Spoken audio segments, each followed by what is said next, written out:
সালামু আলাইকুম ভিউয়ার্স, এই হচ্ছে আমাদের রশিলা নতুন লটের বীজ আজকে আসলো। তো যারা ইনটেক বীজ পাইকারি ও খুচরা নিতে চান আমাদের কাছ থেকে নিতে পারেন।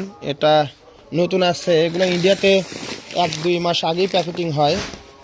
আমি স্টিকার যদি দেখাই আপনাদেরকে, এই যে দেখেন স্টিকার, এই যে সেপ্টেম্বর মাসে এটা 2025-এ প্যাকেটিং করা। এই যে সেপ্টেম্বর মাসে এই যে packing as date of packing এই যে সেপ্টেম্বর 2025-এ।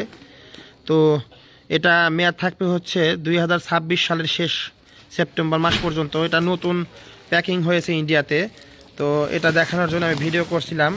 এটা হচ্ছে শিভম কোম্পানির, এই যে শিভম এগ্রিটেক, সবচেয়ে ভালো একটি কোম্পানির ভালো। এটা হচ্ছে ইন্ডিয়ান 1 নম্বর বীজের রশিলা, ইংলিশ রশিলা, এটা বাংলা রশিলা না, একটা আছে বাংলা রশিলা। তো যারা এই নতুন লটের বীজ পাইকারি খুচরা সংগ্রহ করতে চান অরিজিনাল ইন্ডিয়া, আমাদের স্ক্রিনে দেওয়া নম্বরে কল করবেন।